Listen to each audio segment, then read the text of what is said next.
మీరు బాప్తిసం తీసుకున్న తర్వాత మీరు డైరెక్ట్ దేవుని సేవకు వచ్చారా లేకపోతే సమయం తీసుకున్నారా?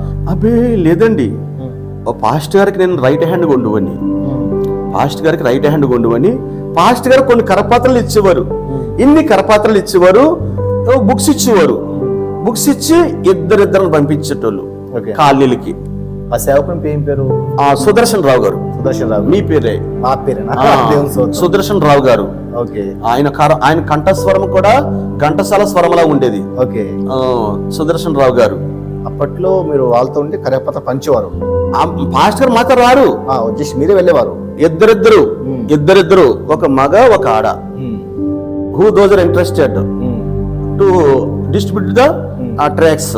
ఓకే. వాళ్ళు అందులో నేను చెప్పగలదు దివిటీలో ఎలిగెట్టుండని ఇక నా నాపటలు ఎవరు లేరు. ఇక ఆ విధంగా స్వరూపాన్ని ఒక అమ్మ ఉండేది, పాప ఉండేది, నా ఈడ ఆమె కూడాని మేమిద్దరం కలిసి ఒక జంటగా ఉండి, ఆమె తెలంగాణ బిడ్డ, నేను ఆంధ్ర వ్యక్తిని.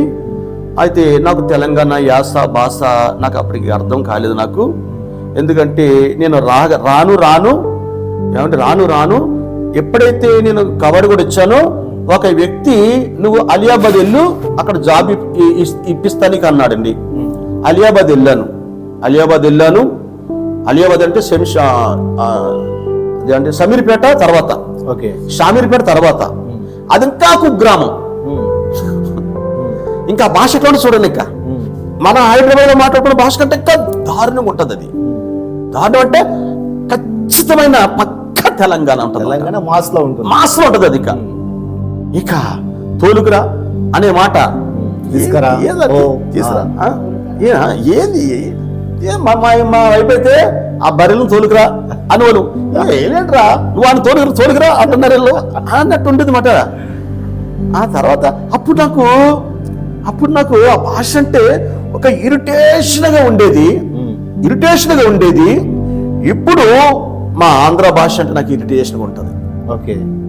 తెలంగాణ అంతా ప్రేమించడం కాదు, ఆ యాసలో బతకను కాబట్టి అదే లైక్ ఇష్టంగా ఉండేది. ఇప్పుడు ఆ యాస నాకు ఎలా ఉంటదంటే ఇరిటేషన్ కాదు కానీ ఎందుకో ఒకలాగా ఆ స్లాంగ్ అనేది ఒక సాగదీసినట్టు ఒకలాగా అంటే ఏంటి ఇక్కడ అలవాటు అయిపోయింది కాబట్టి నాకు ఈ భాష అయితేనే ఇష్టం అవుతుంది. అప్పుడు నాకు వాస్తవంగా మీరు ఎప్పుడు పెళ్లి చేసుకున్నారు? మ్యారేజ్ నేను 30+ లో చేసుకున్నానండి. 30+. అప్పటి వరకు కూడా నాకు జాబ్ వస్తేనే చేసుకుంటాను అన్నట్టుగా ఉండిపోయినమాట. జాబ్ రాలేదు, సేవలో వాడబడతా ఉన్నాను. ఈ విధంగా ఎప్పుడైతే ట్రాక్స్ పంచడానికి వెళ్ళానో ఉదయకాలంలోనే పండ్లు తోముకున్నట్టుకి అంటే ఉచితంగా వద్దన్నారు పాస్టర్ గారు. ₹1 ఈ బుక్ ₹1, ట్రాక్ ఉచితమే, బుక్ కాస్ట్ ₹1. ఎందుకంటే ఉచితంగా ఇస్తే వాళ్ళు దాని విలువ తెలియదు అనేసి అలా ₹10 అట్లా తెస్తూ ఉండేవాడు. 10 అన్నా అమ్ముతుండేవాడు నేను. ₹10 తెస్తూ ఉండేటని. ఒకసారి పాప నేను కలిసి వెళ్తే ఆ ట్రాక్స్ బుక్స్ చూసి ఒక 3-4 ఉంటారండి. వాళ్ళు చాలా బెదిరించారు. అరే ఏడకులు వచ్చిండ్రా మీరు, ఏ ఊర్రా మీది, ఏ కాలనీరా, ఏడ పుట్టిండ్రా మీరు, ఏంద్రా అవి ఇస్తున్నారేంట్రా? యేసు ప్రభువు సంబంధించినవండి, ఇది శుభార్త అండి, మంచి దేవుడండి. అరే యేసు ప్రభు అంటున్నావు అరా, ఇక్కడ దేవుడేనరా, అమెరికాలో దేవుడురా, మీరు ఇక్కడ ఆ పని చేస్తున్నారట్రా, నువ్వేమన్నా అమెరికాలో పుట్టినారో నువ్వు అట్లా అనొద్దండి. ఆయన రక్షకుడండి, పాపుల రక్షకుడండి, మీరు అట్లా చేయి. ఇండి అనేటికి వాళ్ళకి అర్థమైపోయింది నా లాంగ్వేజ్.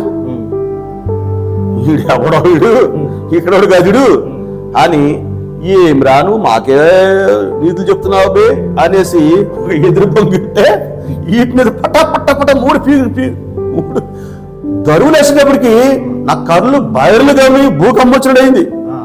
అయ్యా నేను ఇప్పుడు ఏమన్నాను, ఇట్లా కొట్టేసిండ్రేటి అంటే బుక్స్ పంచితో కొడతారా, మర్యాదగా మాట్లాడితే కొడతారా వీళ్ళు అని ఒక్క తోపుతో వస్తే ఒక గదిలో పడ్డనెళ్ళి అలా గడి పెట్టేశారు. నిన్ను ఎవడు విడిపిస్తాడో రమ్మని రా, వాడు ఎవడరా, మిమ్మల్ని పంపించినాడు ఎవడరా, మీ మొట్ట ఎక్కడుందరా, ఇది మొట్ట ఇట్లా చేసేస్తే అప్పుడు ఈ బిడ్డ ఉంది కదా స్వరూపనే బిడ్డ, ఆమె ఒకటే ఏడుపు తెలంగాణ భాషలో ఓ అన్నల్లారా ఇట్లా చేయొద్దన్నా,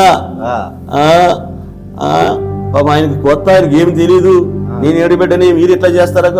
మేమేం చేసినామన్నా? మేము ఎవరికన్నా ఏమన్నా దబాయించినామా, లేకపోతే ఏమన్నా రుబాబు చేసినామా? ఇట్లా చేస్తారేటన్నా మీరు ఇంత చదువుకుని కూడానే? వద్దంటే చెప్పండి, వెళ్ళిపోతాము. ఆయన అట్లా తనుతానన్న తప్పు కదన్న అంటే, అప్పుడు ఈ బిడ్డ మన బిడ్డలే, ఈ బిడ్డ ఆమె గురించి నన్ను గడ తీసి పోరా పో. కానీ వాస్తవ విషయం మళ్ళీ మరి ఇక్కడ కనబడదు, నువ్వు ఏమనుకుంటావు అంటే, ఇక నేను స్విచ్ పోసుకున్నట్టే సలో నాకు స్వతంత్రం వచ్చేసింది. పాస్ట్ గారికి నేను చెప్పినాను ఎప్పుడు జరిగిందంటే, పాస్ట్ గారు స్పందించలేదు, మౌనంగా ఉన్నారు అంతే. ఇంకా ఎందుకంటే పాస్ట్ గారు కదా, ఇంకా ఆయన సేవ ఎంతో ఉంటది.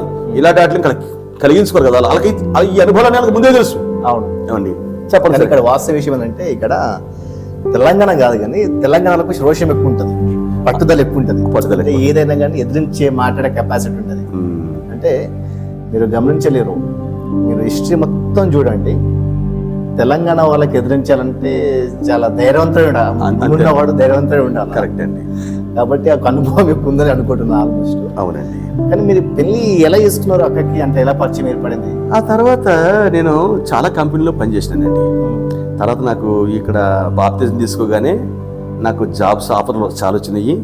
చాలా కంపెనీలో పనిచేసినాను. అయితే ఇంకా చిన్న చిన్న కంపెనీలు కాకుండా పెద్ద కంపెనీకి వెళ్ళాలనుకున్నాను. ఆ తర్వాత పట్టణ చెరువులో ఇది Greaves semi conductors manufacturing. Semi conductors అంటే ఎలక్ట్రానిక్ ఐటమ్స్ అన్నమాట. ఇంటిగ్రేటెడ్ సర్క్యూట్స్, ఇందులో సెల్ ఫోన్లో కానీ మన ఎలక్ట్రానిక్ టీవీలో కూడా ఇట్లా ఎక్కడే సరే అన్ని మ్యానుఫ్యాక్చరింగ్ అంటే ఐటమ్స్, అందులో ఉన్న డివైసెస్ మ్యానుఫ్యాక్చరింగ్ అవుతాయి. ఆ డివైసెస్ మ్యానుఫ్యాక్చరింగ్ అవుతాయి. అది చాలా తక్కువగా రేర్గా ఉంటాయి కంపెనీలు. ఏమండి, అది చాలా హైఫై ఉంటుంది. ఇప్పుడు ఐసీయూ అంటాం కదా,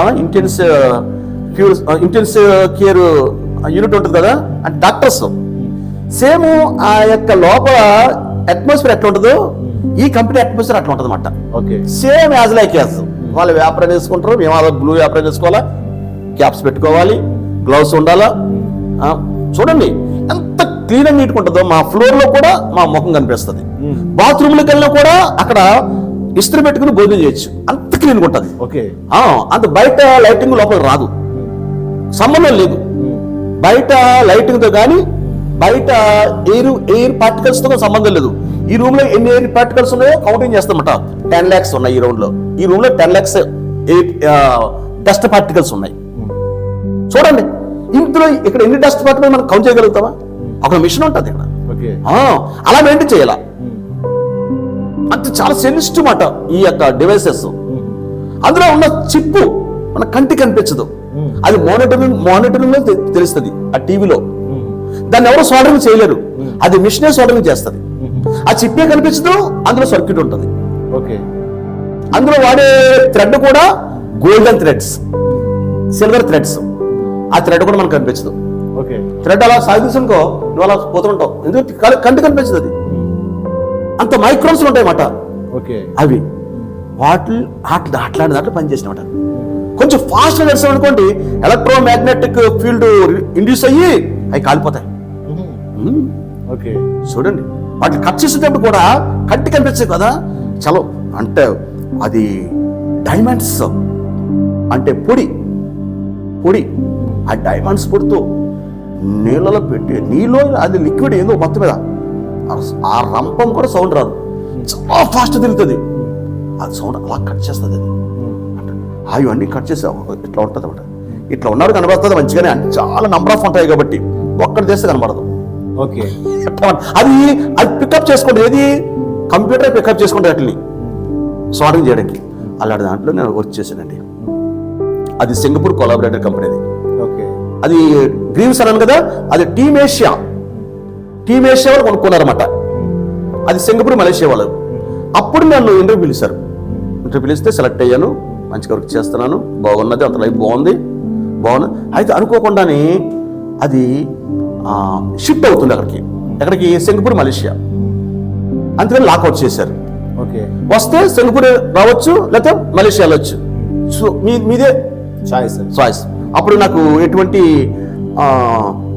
పాస్పోర్ట్ లేవు, ఏమీ లేవు, ఒంటరిగా ఉన్నాను, నాకేం నచ్చట్లేదు ఒంటరి జీవితము. నేను అనుకున్నాను అనమాట. అమ్మ సార్స్ కూడా అన్నారు, ఏముందో పాస్పోర్ట్ చేయించుకోవడం ఎంతో నేను అయిపోతే ఒక 2-3 వారాలు వచ్చేస్తాను నీకు అంటే ఏమో నాకు అర్థమైంది కాదు. పైనీర్ కంపెనీలో వర్క్ చేసినాను. పైనీర్ కంపెనీలో వర్క్ చేసి ఎలక్ట్రానిక్స్లో వర్క్ చేస్తే ఆయన ఏమో నన్ను బొంబాయి పంపించాడు. బొంబాయిలోనేమో 1 year ఉన్నాను. ఆ బొంబాయి వాళ్ళు ఏమో దుబాయ్ పంపిస్తానన్నారు. అప్పుడు కూడా నేను దుబాయ్ వెళ్ళకపోయినా. వాళ్ళు ఓడిస్తే పంపిస్తానన్నారు. ఇక్కడ కూడా మా కంపెనీలో పనిచేస్తారు కాబట్టి మిమ్మల్ని మేము సింగూరు పంపిస్తామన్నారు. అప్పుడు కూడా నా దరిద్రం ఏంటో నాకు తెలియదండి. లేదా అలా ఉండేవాడు, నేను పోయేటండి అక్కడికి. రెండు కూడా నాకు నా పోగొట్టుకున్నాను, అంటే నా అన్ఫార్చునేట్ అనుకోను తినది. సరే అండి, ఎట్లా సరే నాకు నేను ఎక్కువగానే ఈ టైంలో ఎక్కువగానే నేను ఎక్కువ కర్ణాటకలో సేవలో ఉండేవాను. కర్ణాటకలో అహరుణ్ పాస్టర్ గారు ఉంటారు. అహరుణ్ పాస్టర్ గారు ఆయన నన్ను ఒక రైట్ హ్యాండ్గా వాడుకుని ఆయన సేవలో పరిచర్యలో నన్ను బహుగా వాడుకునేవారు. వెళ్ళనంటే 1-2 నెలల వరకు తిరిగి వచ్చేటాను కాదు. ఆ 2 నెలల తర్వాత వస్తే ఆ కంపెనీ వాడు నన్ను నువ్వు వద్దు అనేవాడు, నువ్వు నాకు అవసరం లేదనేవాడు. మళ్ళీ ఇంకో కంపెనీలో జాయిన్ అవుతాను. సేవ చేస్తూ జాబ్ సేవలను ఎక్కువ, జాబ్ చేసే తక్కువ. ఎవరు 2 నెలలు ఊరుకుంటారండి? ఈ అహరుణ్ పాస్టర్ గారు రావడమో నన్ను తీసుకుపోవడం కర్ణాటక. ఆ కర్ణాటకలో ఆ డిస్ట్రిక్ట్లన్నీ తిప్పడము, ఎక్కడెక్కడో చెప్పలేమండి. మిరప తోటలు, పత్తి తోటలు, ఇక కంది చెట్ల తోటలు, రకరకాల నడకే. అక్కడ ఒక రోడ్డు ఉంటుంది కాదు, ఏముంటుంది కాదు. లేదా వాగులు దిగాల, పీకల్లోతు వాగులు. అది కూడా ఆ వాగులు ఎప్పుడు దింపెట్టాడు? అర్ధరాత్రి మళ్ళీ దింపెట్టాడు. మిడ్ నైట్లలో చాలా డేంజర్ అండి. కొంచెం అయిపోయినా ఆ షూస్ నెత్తి పెట్టుకుని, బైబుల్ నెత్తి పెట్టుకుని, పక్కన చేసి పెట్టుకుని అలా నడుచుకుంటే ఆ సౌండ్ తప్ప, రాత్రులు ఆ వాగు సౌండ్ తప్ప, లేకపోతే ఆ కీచుకిచురాలు సౌండ్ తప్ప నాకు ఏమి తెలుసు. చిమ్మ చీకటి. ఇట్లా అలాగా ఎక్కడ ట్రైబల్స్ దగ్గర తీసుకెళ్ళేటోడు. ఎవరెవరు అంటారు కదా, నాయకులు లంబాడే వాళ్ళు అంటారు కదా, లంబాడి నాయకులు అంటారు కదా. ఇప్పుడు లంబాడే అనే మాట వాడకూడదు, ఎందుకంటే నాయకులు అని అనాలని, వాళ్ళు కూడా గౌరవనీయులు. అలాంటి చోట అక్కడికి వెళ్ళి నన్ను పాట పాడించటం, రకరకాల పాటలు.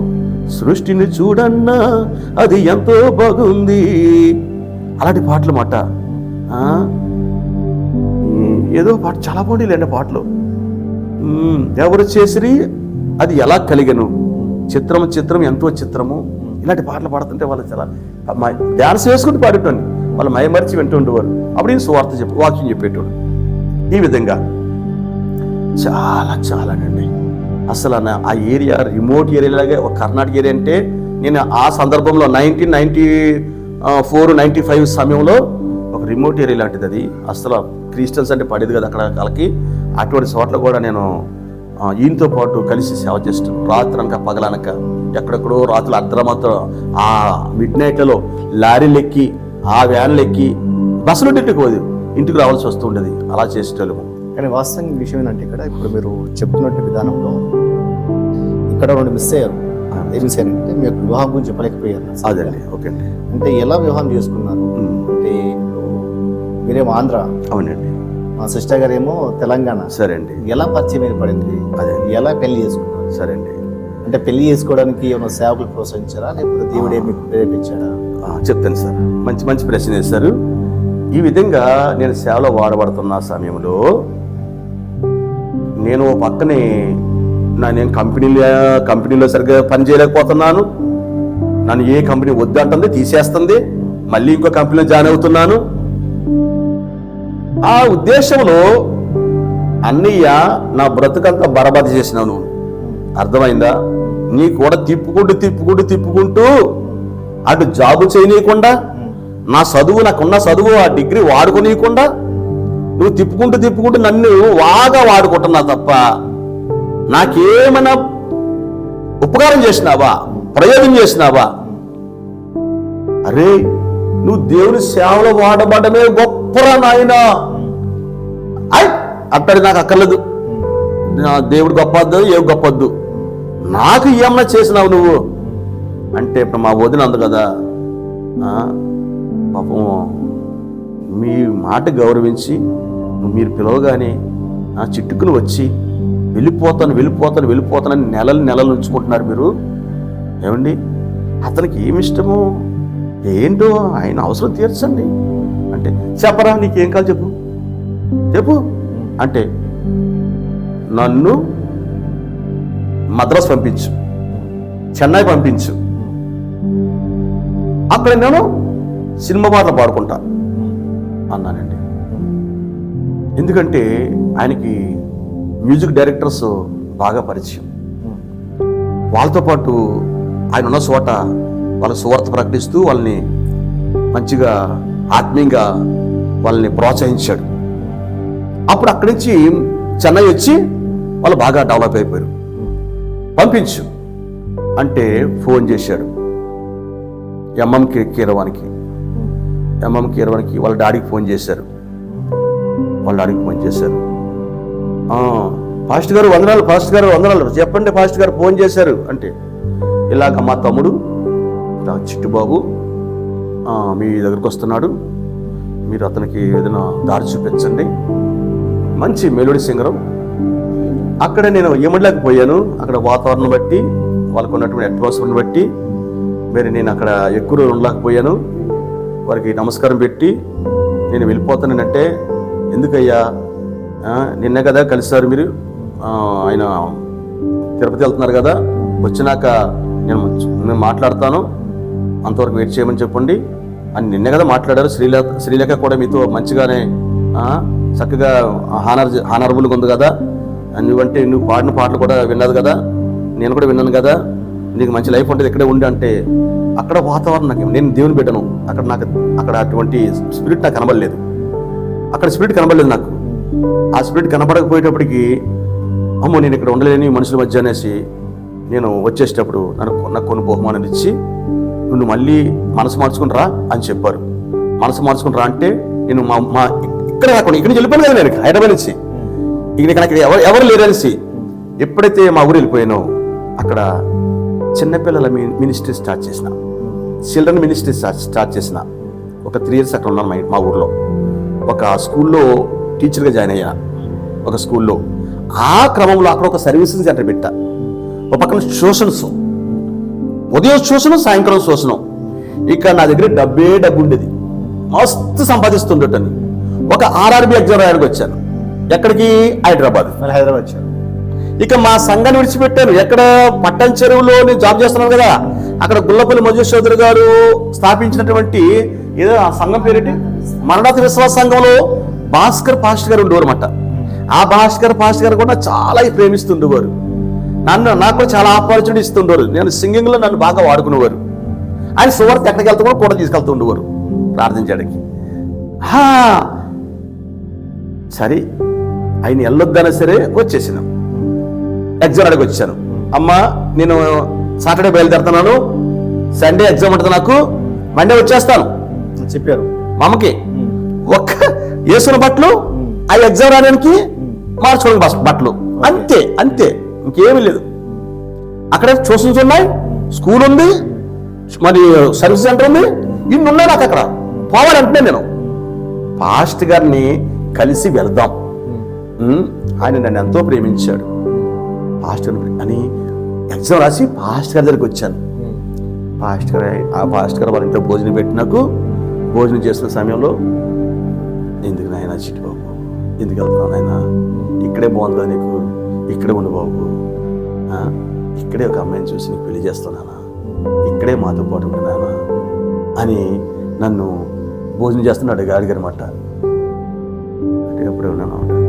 సరే పాస్టర్ గారు, మీ ఇష్టం పాస్టర్ గారు అన్నా నేను.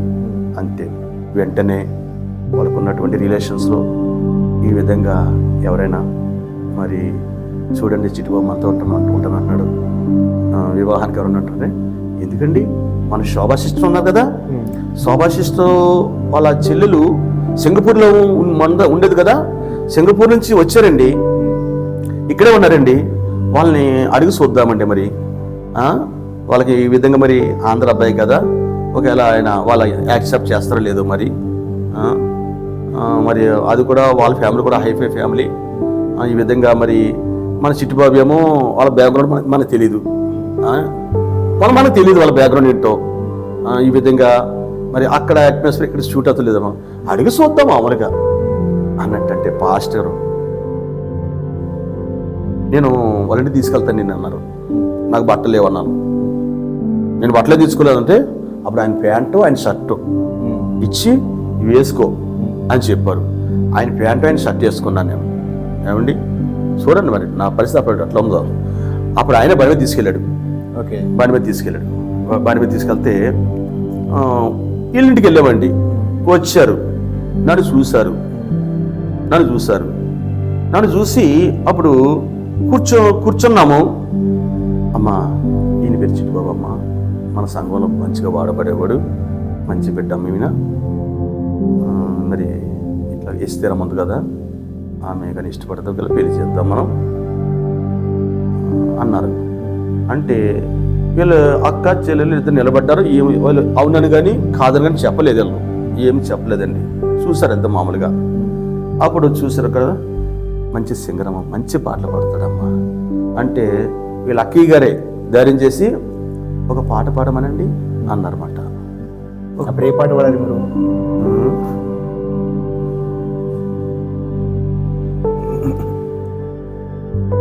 యేసు ప్రార్థన ఉపవాస ప్రార్థన, ప్రభు యేసు నేర్పిన పరలోక ప్రార్థన అని పాట పాడాను. గుర్తులేదు అది. చాలా బాగుందండి. అప్పుడు పాడానమాట. ఓకే, ఏమండి అప్పుడు పాడినప్పటికీ మంచి నెమ్మదస్తులాగా ఉన్నాడు పాపం, భక్తి పొడిలాగా ఉన్నాడు. మనకి కొంచెం పర్వ షూట్ అవుతున్నాను. నా అసలు కాయిన్ ఒకవైపు చూసారు వాళ్ళు, కాయిన్కి ఒకవైపు చూసారు వాళ్ళు. స్తోత్రం హల్లెలూయా. ఆ తర్వాత వెనకాల కొంచెం రెబల్ ఉందని కూడా తెలియదు వాళ్ళకి పాపం. సర్లే మనకు షూట్ అవుతాడులే, ఆస్తి పాస్తులతో ఏముంది, ఇతను జీవించేది కూడా మనం వాళ్ళ ఊరిలో ఏదో చూసి వస్తాం తప్ప బతికేది ఇక్కడే కదా అనుకుని ఇంకా వాళ్ళు ఈయన ఊరు వెళ్ళాడు, హైదరాబాద్ ఉంటాడు కాబట్టి, మన జాబ్ హైదరాబాద్ కాబట్టి మనకి ఏ ప్రాబ్లం. వాళ్ళు యాక్సెప్ట్ చేస్తారండి. యాక్సెప్ట్ చేశారు. అంటే ఎందుకు చేస్తారు యాక్సెప్ట్? ఎందుకు ఒప్పుకున్నారు వాళ్ళు? నేను మంచి పాడ కదా, పాట బట్టి ఒప్పుకున్నారు, మమ్మల్ని బట్టి ఒప్పుకున్నారు. మమ్మల్ని నన్ను బట్టి కదండి, నా పాటను బట్టి, పాస్టర్ ఇచ్చిన సాక్షిని బట్టి. ఓకే ఓకే, నన్ను బట్టి ఒప్పుకోవాలంటే నాకు అంత హైట్, నేను అంత దాని నాకు అంత వాళ్ళంత లెవెల్ నాకు లేదు అప్పుడు. ఓకే, నాకు లేదు, అంత లేదండి నాకు. నా ఇంట్లో నాకు ఉంటుంది కానీ నేను ఇక్కడ నాకు అది లేదు. ఇప్పుడు నేను ఒంటరి కాబట్టి ఇక్కడ అట్లా ఆ విధంగా మ్యారేజ్ అయిపోయింది ఇది. ఆ విధంగా ఇష్టపడ్డారండి వాళ్ళు. ఇష్టపడితే రిసెప్షన్ పెట్టుకున్నారు. ఇంకా పాస్టర్ కూడా మాటికి వాళ్ళ ఇంటికి వెళ్ళకూడదు బాబు, నువ్వు పెళ్ళి వరకుని మంచిగా ఉండాలి, పద్ధతిగా ఉండాలి అని అన్నారు. సరే పాస్టర్ అంతే మామూలుగానే పెద్ద ఆర్భాటం లేకుండా మెథడిస్ట్ అది మా మెదక్ చర్చ్ ఉంటుంది కదా, ఆ చర్చ్కి వెళ్ళి మా అమ్మ నాన్నలు, మా అన్నదమ్ములు, వీళ్ళకి రక్త సంబంధులు 2 కార్లలో వెళ్ళి ఆ మెథడిస్ట్ చర్చిలోని వివాహం చేసుకోవడం జరిగిపోయిందండి. వచ్చినాక రిసెప్షన్ పెట్టుకున్నాం. చాలా సింపుల్గా జరిగిపోయింది. చాలా సింపుల్ అయిపోయింది. కానీ ఇక్కడ ఒక ప్రశ్న వేయాలనుకుంటున్నాను. వాస్తవంగా మీరు దేవుని సేవ చేస్తున్నారు కదా, అప్పటికి చేయట్లేదండి. అప్పటికి చేయట్లేదు. అప్పుడు చిల్డ్రన్ మినిస్ట్రీ మా ఊళ్ళో చేసినాను. కొన్ని సంఘాలు పరిచయం చేసుకొని ఈ పిల్లల్ని ఒక 30 మంది పిల్లల్ని యవనస్తులు అందరూ సిద్ధం చేసి వాళ్ళకి కొన్ని సండే స్కూల్ పాటలు వెళ్ళి ఊర్లలో ప్రకటించడము. అంటే సువార్థికులు ఉన్నారు అప్పుడు ఉన్నాను. వార్తికులు ఉన్నారు, బాప్తిజం తీసుకుని వెళ్ళాను కాబట్టి నేను అట్లే కదా, సువార్థికులు ఉన్నారు, ఉన్నానండి. వాక్యం బోధిస్తున్నారు, చర్చలో బోధిస్తున్నాను. అప్పుడు చర్చలో బోధిస్తున్నారు. బాప్తిజం ఇచ్చేవాడే సేవకుడు కాదు. అదేలేండి, కరెక్ట్ అండి. ఈ విషయం ఏంటంటే ఇక్కడ మీకు నిజంగా దేవుని పిలుపుందని మీరు గుర్తించారా, లేకపోతే ఎవరైనా సేవకులు ప్రోత్సహించారా మీకు? అదండి, వివాహం అయిన తర్వాత పిల్లలు పుట్టారు. పిల్లలు పుట్టిన తర్వాత నేను కొన్ని రోజులు డ్యూటీకి వెళ్ళేటోని, కంపెనీస్లో డ్యూటీకి వెళ్ళేటోని.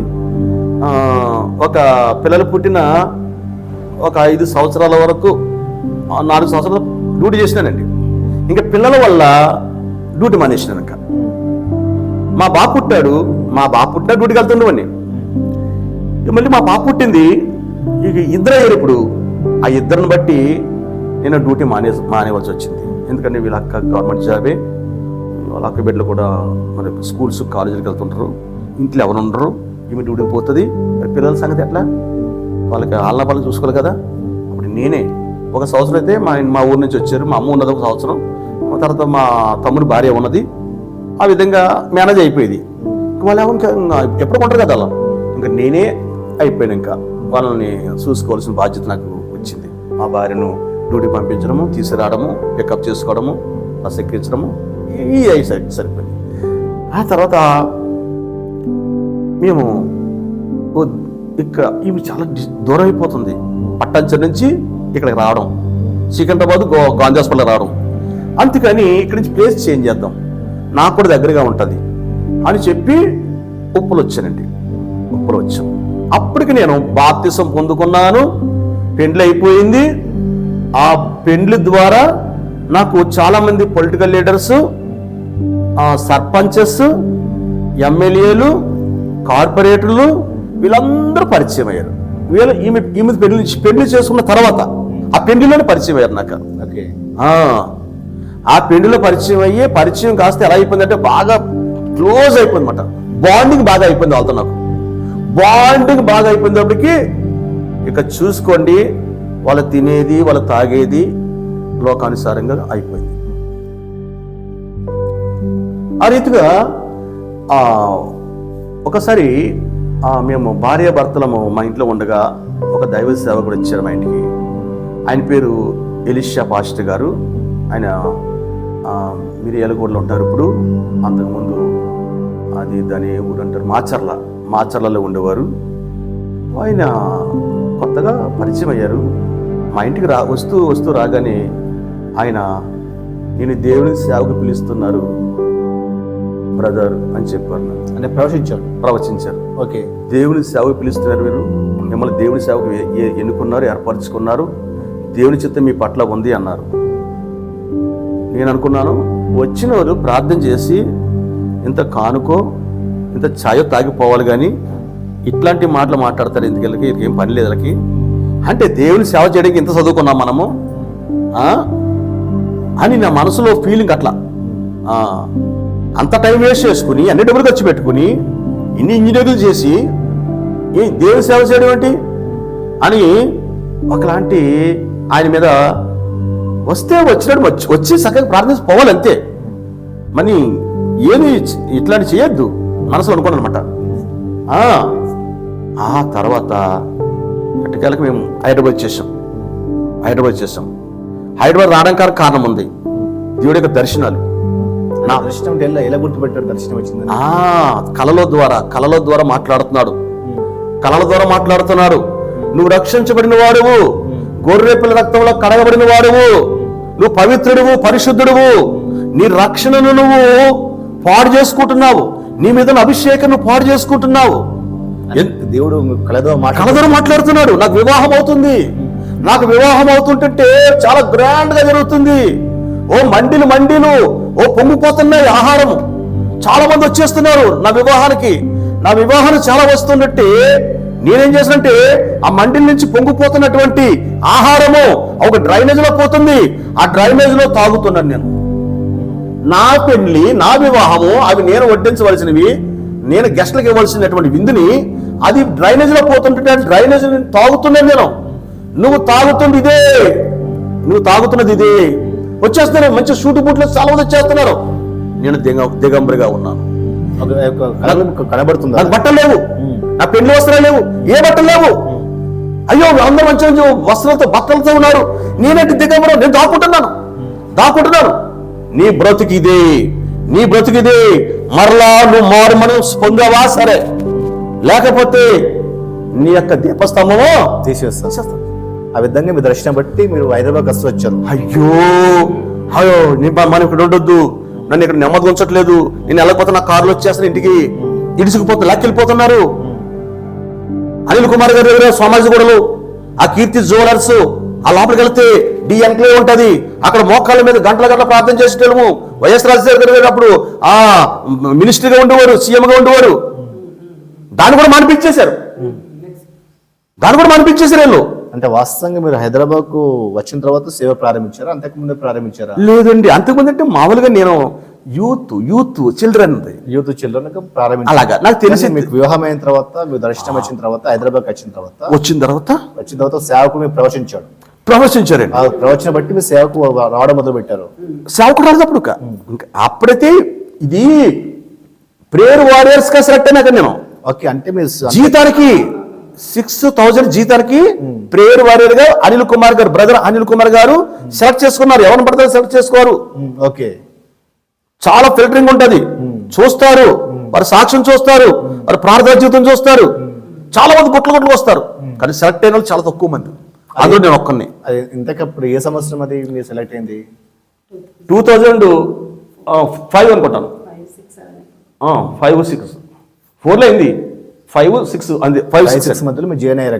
అదండి. అంటే డైలీ అక్కడ వెళ్ళి ఏం చేసేవారు? ఇంతకి అమ్మో, మన రాజకీయ నాయకుల గురించి, మన దేశ క్షేమం గురించి, మన దేశ రక్షణ గురించి, అనేక దేశాలు మంచి తత్సంబంధాల గురించి, ఆ తర్వాత ఇక దైవ సేవకుల గురించి, సువార్త గురించి బాగా ప్రార్థించేవాళ్ళు అందరూ. మోకాల మీద దిక్కూడదిక వెళ్ళామంటే 9 o'clock మోకాల మీద ఉన్నామంటే 12 o'clock టీ బిస్కెట్ వస్తుంది. అప్పుడే 5 నిమిషాలు దిగాలి, అది తాగాలి, మళ్ళీ పాటలు, ప్రార్థన, సాంగ్స్, ప్రార్థన, ఆ ప్రార్థన చేయాలి. మళ్ళీ లంచ్ ఉంటుంది. ఆ లంచ్ లో ఒక అరగంట మనం భోజనం చేసుకోవాలి. ఆ లంచ్ మనమే పట్టుకెళ్ళాలి. మళ్ళీ మోకాల మీద ఉండాలి. మళ్ళీ 4 o'clock ఏమో చాయ్ బిస్కెట్ ఇస్తారు, అది తినాలి. అంతే, 6 o'clock వరకు మళ్ళీ కంప్లీట్ అయిపోతుంది. మనం ఇంటికి వచ్చేసి అప్పుడు. ఓకే, ఆ విధంగా మీ యొక్క జీవితం ముందుకెళ్తూ వచ్చింది. అలాగ చేయడం వాళ్ళకి ఇష్టం లేదు పొలిటికల్ లీడర్స్ కి. ఓకే, బుద్ధి ఉందా లేదా? ఎందుకు వెళ్తున్నాం అట్లాగా? మేము కష్టపడి నేను జాబ్ లో పెట్టిస్తే ఆ కంపెనీస్ మాకు ఏమో కంప్లైంట్స్ వస్తున్నాయి, మీ మనిషి రావట్లేదు అనేసి. మనకు అవసరమా ఇవన్నీ అని నన్ను ఒక్కనే మోటివేట్ చేసుకుంటూ 3 కార్లు చేసుకుని అదేటమ్మా కోకటపల్లి హౌసింగ్ బోర్డు దగ్గర తీసుకొచ్చి నెమ్మదిగానే మళ్ళీ తీసుకెళ్ళి మళ్ళీ జాబ్కి వెళ్ళు రేపటి నుంచి. మరి నేను ఏమనుకుంటున్నావు చూడు, మరి ఎంత మంచిగా చెప్తున్నాము. అలాగే బెదిరించేవాళ్ళు మీకు? మంచిగా చెప్తున్నాము. ఏం దానికి మంచిగా అంటే ప్రేమగానే నేను చాలా ఇష్టం. కాబట్టి నీకు ఎందుకు అన్ని మనం తింటాం, తాగుతాం, మనం నడుస్తాయి అన్ని కూడా అనేసి బెదిరిస్తే మరి జాబ్కి పోయినా. అంటే మీరు చెప్పింది ఎలా ఉందంటే, ఇప్పుడు సిస్టర్ గారికి మేము పెళ్లి చేసుకున్న తర్వాత మీ పరిచయం ఏర్పడింది. అంటే పాలిటిక్స్ లీడర్స్ మీకు స్నేహితులు ఏర్పడ్డారు, అనేక మంది మీకు తెలుసు వచ్చారు. కానీ వారి పక్షమున అంటే వారి ద్వారా మంచి జాబ్ మీరు తెచ్చుకున్నాక కూడా మీరు లోకల్ పడిపోయారు. అవునండి. లోకంలో పడిపోయి త్రాగడం చేయడం బట్టి అలాగా మీరు మొత్తం వెళ్ళిపోతున్న సమయం. ఏదో విధంగా దేవుడు మళ్ళీ మీకు మాట్లాడడం బట్టి తిరిగి మళ్ళీ మీరు అనిల్ కుమార్ యొక్క టీమ్ లో జాయిన్ అయ్యి అక్కడ ప్రతిరోజు ప్రార్థించడం బట్టి అది నచ్చక వాళ్ళు మీకు బయట లాగడానికి అనేక ప్రయత్నం చేస్తారు.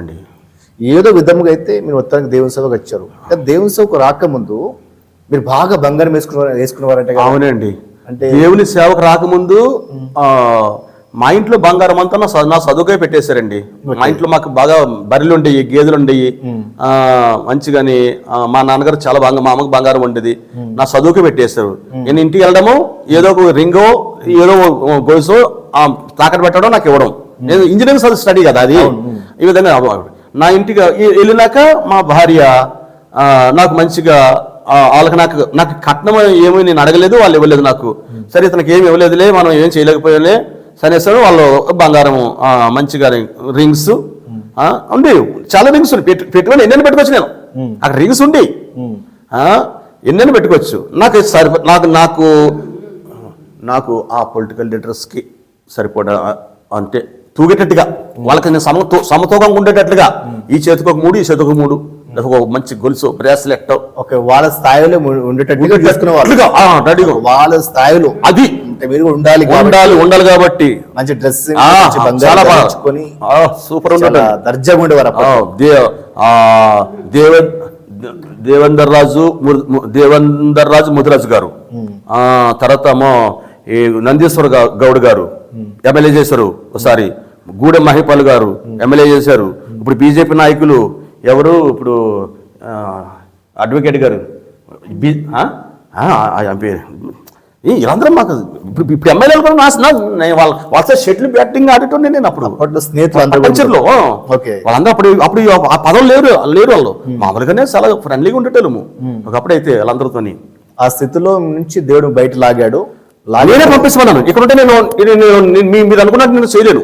దేవా మీ దర్శనం ప్రకారం ఇక్కడ ఉంటే నేను ఉండలేను. నాకు దూరంగా పంపించాయి, వీళ్ళకి అందుబాటులో లేకుండా పంపించాయి. అంటే అప్పుడు తీసుకొచ్చి అక్కడ తూర్పు పడమర ఇక్కడ వేసారు పట్టుకొచ్చి. ఓకే. అప్పటి నుంచి కూడా ఎన్నోసార్లు రమ్మన్నారు అక్కడికి, నేను వెళ్ళలేదు. వెళ్ళినా కూడా ఏదో అలా కనిపించడం వచ్చేయడం అంతే, టచ్ లేదు అసలు. ఓకే. మీరు ఆ విధంగా అక్కడ నుంచి ఇక్కడికి వచ్చిన తర్వాత ఇక్కడికి వచ్చిన తర్వాత ఇక్కడ కేవలం ఇక్కడ నేను మీకు గతం గురించి మాట్లాడను, మీ సేవ గురించి మాత్రమే మాట్లాడు. Okay sir.